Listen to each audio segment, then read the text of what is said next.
Was a collector on the corner of Randall. Well, yesterday I was going to get up early and drive to Springfield. It poured down rain.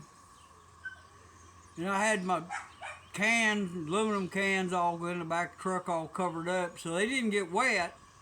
But I had to wait till it quit raining and the sun come out a little bit. And I managed to make it up there to Springfield and get them cans sold before they got wet. Got me a couple $100 for them cans. And I went up to that fairgrounds swap meet. I think this was the 4th year they had this particular swap meet. And there was a lot of stuff there. Quite a few vendors. You know, it wasn't packed or crowded. You could walk around and look at it all in about an hour. And when I first come in, one of the first things I seen was this apparatus right here. And I kind of looked at it. And I went and looked at everything else. And I asked everybody, anybody got aluminum intake for FE4s? They laughed at you, didn't they? Pretty much they said, good luck trying to find one of them. And some of them said, there was one guy here who has Ford stuff, but he's already left or something, or he ain't here yet or something. I don't hear good. I don't actually understand exactly what people say. That's why you ought to talk loud to them. Anyway, so I decided there was a lot of stuff I would have liked to have. There wasn't many things I actually needed. So I walked on out, and when I walked by, this was still there, and I asked that guy, I said, could you take $20 for that pulley?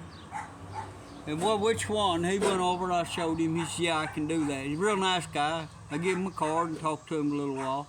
Him and his wife was there, had a big long line of stuff they sold. And what this is an old antique hub puller. And somebody's drilled a few extra holes in it, I guess. Yeah. But you could pull other stuff. Looks like they ruined it. You can pull other stuff besides a flange, a flange deal. It would pull them inside flanges off that D4 Caterpillar steering clutch flanges. It'd pull them off. Oh, okie dokie. When I took that one old D4 apart, I had to make me one. Oh. But what it's got these notches right here. Uh-huh. And there's notches in this. I oiled this up this morning. Uh-huh. With some thin oil. Uh-huh. I'll see if I can get it to go back together. You turn it half the time. Yay! And then on the end here, it's got this deal here. Uh-huh. And you beat on that with a hammer. That's fine thread. You can put your big impact wrench on there with a socket. Oh, wow. But it's a puller. Uh-huh. And might never use it. But the first time I ever seen one like this, I've got some with 3 jaws on them, hang off of a deal. Uh-huh. But I just thought this was pretty neat, and for $20, I just thought I'd just gamble on it. You can use it for like something to go on, paperweight. Paperweight on my desk? Yeah. Pretty cool. Debbie could use this for dealing bopper knocker. Yes, I could. It's got 2... Okay, we was talking the other day about these it. tractors. You can't get parts for them. Uh-huh. About right around the turn of the century. You weren't around then. Yeah, turn of the century. Was you? 2000. That's turn of the century. Oh, well... Somewhere 1999, to me, in there. turn of the century back in the... This guy brought me a David Brown century. tractor he'd bought.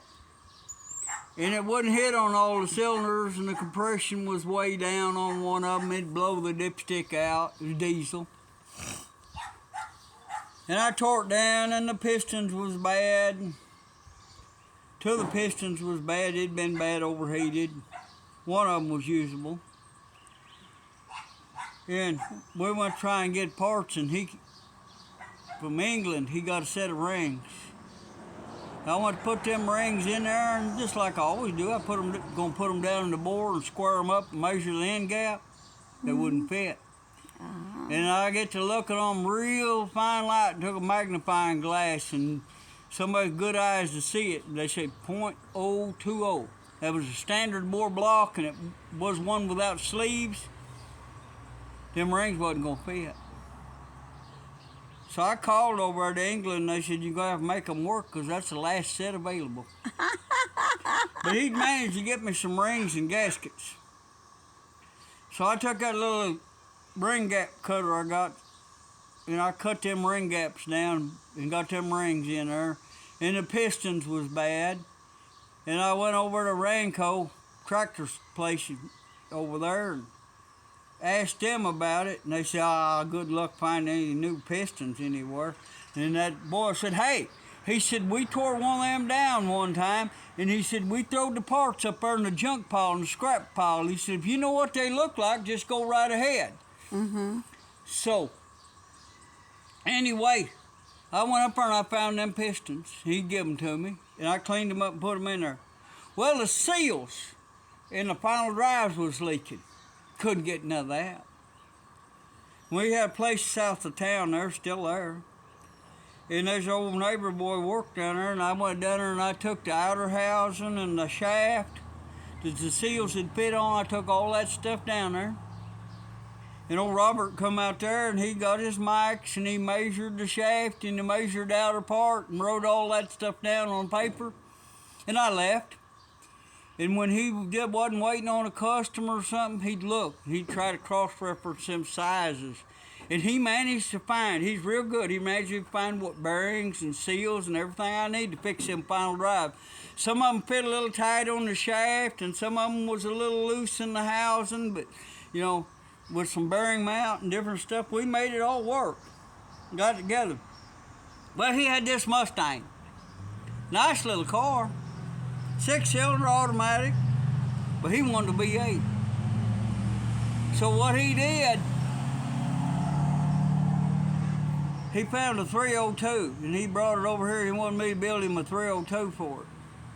So he had the block board out and got the oversized piston kit and all that, and I put it all together, getting ready to put it down in the car and pulled his engine and transmission out, and the dang bell housing on that 6-cylinder won't fit a V8 and torque converter and flex plate. And I told him, well, you're going to need a V8 bell housing, you're going to need a V8 flex plate and a V8 torque converter. And I said, I can take and use your transmission, but I have to put all this, change that. And I said, you're going to need both motor mounts, and you need some 289 Mustang exhaust manifolds, and you're going to need a 289 water pump with outlet on this side, and you're going to need a 289 radiator. Well, being this Mustang, we could buy a brand new radiator. So he bought a brand new radiator. And here he shows up in his truck, and he's got his old 289 motor with automatic transmission with the exhaust on it, and complete engine, transmission, starter, and all. And he said this is out of a car, didn't have many miles on it, it's been turned upside down for, I forget how many years he said it was. He said, I wanted the motor mounts and stuff, and he said, I just bought the whole thing. So I put it in there on the shop floor, and I get to looking at it, pull the plugs out, and it ain't ever been used and all. Them plugs look good and everything. So I just started it up on the shop floor, put some fluid in that transmission. That transmission shifted good. That old engine didn't have any puff back when you, no blow by when you pulled the PCV or nothing. So we just swapped that whole 289 and C4 that he'd bought for junk. Turned out to be good. We swapped it down into his little Mustang. And he was driving and he hit poop out on him and quit running. And the gas tank was dirty. And being is a Mustang, you can get anything you want for it. We bought a brand new gas tank. Ordered a brand new gas tank, put a brand new gas tank on it. Then it made a nice little reliable car with a V8 in it. And he was tickled with it, and I don't know what he did with his 302. He sold it to somebody else, I guess. In his original 6-cylinder and automatic. And one day he said, I sold him a car. You did? Yeah. He said, this guy kept wanting it. He kept offering more money and more money. And he said, finally got to the point where it was way too much money and I couldn't resist and I just sold it. So, but he had a nice little Mustang for a little while with a V8 in it like he wanted. But anyway, he moved to Alaska. He's one of my subscribers, and he mentioned he likes the stories, and I told him I'd tell the story about his Mustang. So, Robert. Thanks for watching. Yeah, we miss you. Yep. Yep. You and Molly. Mm-hmm. We see your brother-in-law Scott every once in a while. And I saw Steven the other day. Yep. But anyway, you know, we're Steve still and here Todd. on this corner. It's a lot different than it was when Yeah, we was running the a business. lot less here than we We knew. kept it cleaned out where customers could go and come under here, and we mechanicked right over there most of the time. And then We after kept that open over there and fixed tires over on that corner. we closed the business, Randall went crazy. Well, what happened? That business did all right, and sometimes there was days I made $200 in a day fixing flats. Mm-hmm.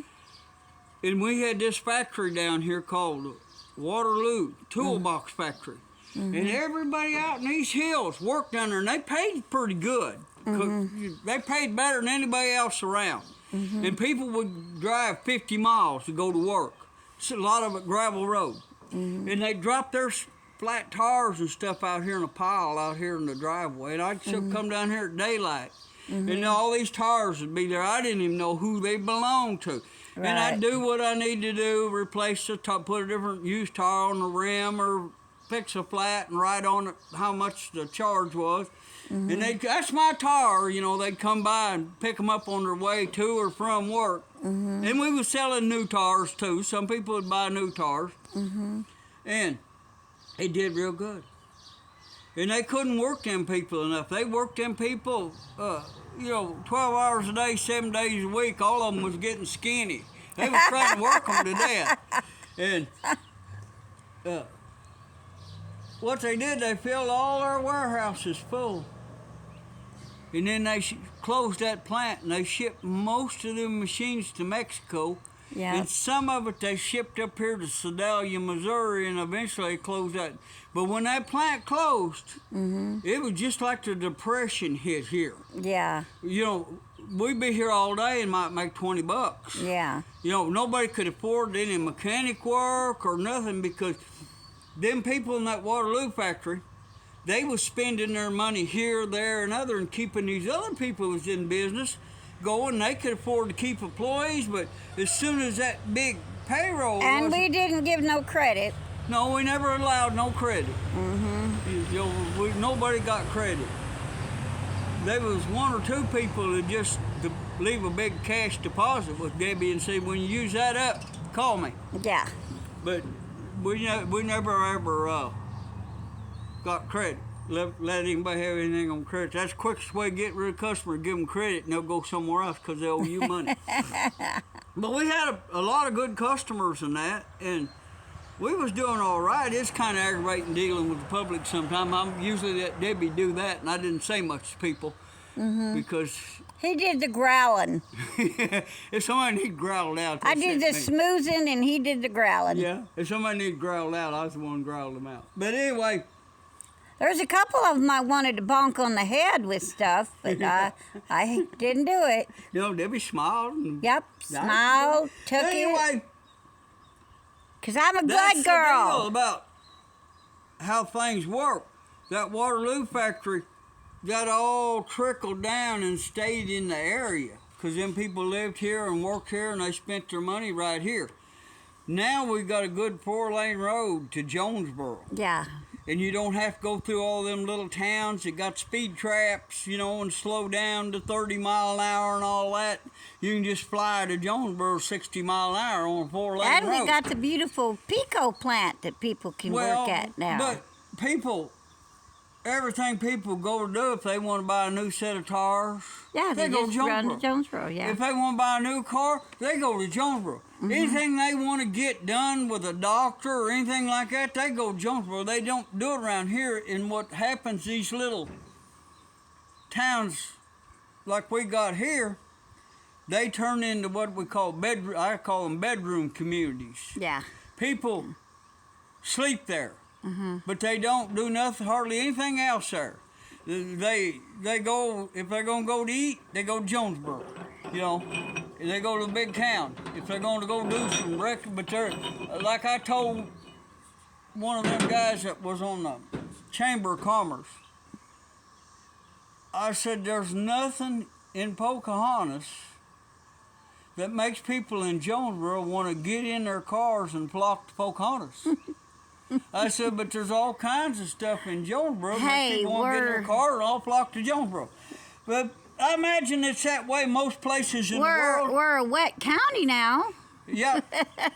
That's one other thing. You can buy your... You ought to heard these people that was against turning the county wet. Yeah. It'd been a dry county since World War II. When all the men was gone off war, the women voted the county dry. And these people would tell you all the bad, horrible things you was going to, the drunks laying in the ditch and people spending all their money on alcohol and beating their kids. They told just all kinds of stuff that was good, bad, horrible things was going to happen. And none of it went wet. Long story short, nothing happened. The only thing that I can tell really happened, this corner right here, state lines up there, people would go up there and buy booze, and they'd come down here and empty out their empty cans and put ice in their cooler. Sometimes they bought ice from me. And I don't pick up near as many beer cans on this corner as I used to pick up. I used to pick up more beer cans than I did soda cans, but now it's mostly soda cans and occasional beer cans. And very few people. And the second thing it did, and that was an advantage to me, I think. What? The law would get out here on this corner. And do sobriety. And they'd set up a sobriety checkpoint. I liked it. Because all the pretty lights. Yeah. In the middle of the night. I know. Wake Randall up. When we was trying to sleep. They'd have all these cop cars and well, you know what you should have done? You should have got a beer in your hand and walked over there. But stayed. Turn them dead burn lights off. Yeah, and stayed on in the ditch and told them, you're keeping me from drinking. I should have told them. I should have told them, with all them lights there, my customers that been done bootlegging beer, my customers, you're scaring away my beer. Yeah, you should have. Anyway, but that was just kind of irritating. In the middle of the night, all them flashing lights. They was doing their job. Yeah, doing their job. Got right too. I don't own the highway right away or the intersection. Oh, are you sure you don't? But anyway. My son, I'm going to talk about Dodge. I ain't done yet. This is going to be a little long way. My son went to Atchison, Kansas. Atchison, Kansas. And somebody had bought a 1942 World War II box. You have created a personnel carrier. You've created a monster. A personnel carrier. Personnel carrier. And they cut the box off the back of it. And took the cab and that off, most of it. Or the back of the cab was open or something. And they put a metal bed on it that he says, flat bed, he says got Ford script on the back. Some kind of old Ford. Oh boy. And they made a hay hauler out of it. Yay! And they blowed the rear end up. Oh, boo! And they pulled it up in the shed or a barn or something out there and took the rear end apart. Never did get the parts to fix it. It sit there. For 75 years. 40 years or whatever. Yeah, 75. Sounds good. I forget how many years he said it's supposed to have been sitting there. Sounds older. And he bought it. Yes. And he hauled it in. He said, Dad, it's got a good front differential. Hub to hub. Been in a barn. And he just wants to take it loose right here and put that whole front end under this one. Okay. And he's got a 1944 WC. Close up. Yep. And it's restored. Pretty much. It was set. I changed the motor in it, and I put a motor out of a 59 Plymouth car in it, more or less. Wow. Well, this 42 has got all the period correct air cleaners and carburetors and all this stuff on that engine. and it was running when they pulled it in that barn, and it ain't been out in the weather. I've heard a lot of those. It was running. Well, I know. It ran when I parked it. Yeah, ran when I parked it. Anyway, so he's brought it in. He's pulled the spark plugs out, and he's put mixture down the motor. cylinders, and he never even tried to see if it'd spin over or nothing. He's letting us soak. And he wants me and Debbie to come over and do a will it start video on it. We will. So For one you're thing, gonna I'll get a will get it start video to on see this my boy. 42, and he's gonna pull the engine out of it and put it in his 44. Anyway, so he's brought me for this and Yeah, brought your parts. a brand new unopened set of gaskets, I know, and you left them out here. seals and everything. You should have put them in the No, store. they was in the shop store. I don't know. Oh. And he has bought, I don't know how many of these. He got a deal buying more than one. Stainless steel Wow. water distribution tubes, and they got the Oh, I thought they were swords. hook tool to remove them.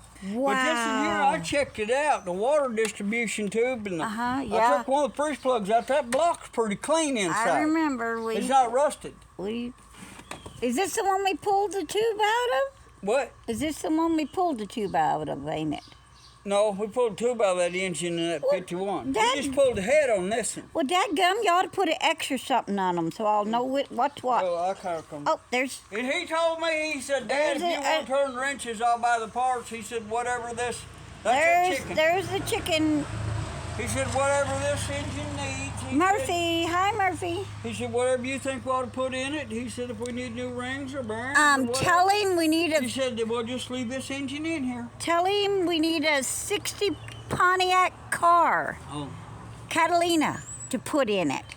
The whole car. I was talking to a nice young guy at the... Or a 58 Corvette. I was talking to a nice young guy that was a vendor at the Springfield Flea Market. And I told him my wife's looking for a 60 Pontiac Catalina. He said, there's one in Memphis. I said, yeah. I said, we seen that. And I said, it ain't really no better than the one she's got. And then I said, you ever watch Cold War Motors? He said, yeah. I said, my wife wants to go up there somehow and entice Miles out of that red one he's got. He said, yeah, that's a nice one he's got. And then he told me that there's... I can use my wiles, to get honey. on the marketplace, there was one somewhere up in Kansas. And it was a 4-door. Okay, He said he'd seen one on Marketplace. Well, I need to get on Marketplace and borrow your truck and trailer and go on a road trip. You don't even have to come. I bet I can sweet talk some stranger into helping. Helping load it? You could probably get a whole gang of guys, just pick it up and set it on. Yes, I could. But anyway, I'm doing something I ain't ever did. What? What's that? I've had that truck 4 years. I ain't never changed the oil.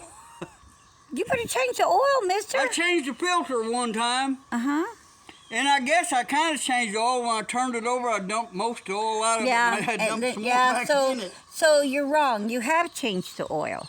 But them fuel injection Come on, your engines- butts are way too long. Let's get to the end of this. But them fuel injected engines don't get the oil as dirty. That's right. But last night I stopped up there at West Plains and bought a oil filter. And last night while it was good and hot after I drove in from Springfield, I crawled out there and crawled under there and was going to pull that drain plug out. And none of the wrenches I had fit. I had to go in there and dig in the box and find a 15mm metric wrench to pull the drain plug out. The first time I'd ever took it out. I wish you'd stopped and got you a different truck. Well, Jeepers. What? That truck is dependable. Put the motor in something else. It's dependable. Yeah. Whatever the speed limit was, that's why I set the cruise control. If it's 60, I set 60. Put a If it's different 65. Put a different body on it. It looks like El Crapo. Well, that there, I don't have to worry Is that about, its name? I don't have to worry El about. Crapo? I don't have to worry about getting a dent in that.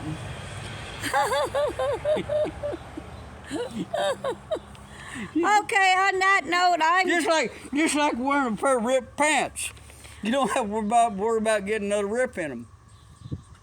And just like a bonker on the head, you can always worry about getting another one. Yeah, I can worry about getting a second bump. Anyway, we're still having fun. I He guess. is. I have to watch the grandkids. There was some auctions today, but I didn't go to them because He was too tired I from pooped out. yesterday. But there's one next Saturday pretty close to a place we own over at Hardy, Oh, jeepers. down to the bottom of the hill, and I'm going to go to it. There's a lot of stuff there. I've been to that when it was open. Okay, well, But it's some kind of court-ordered auction.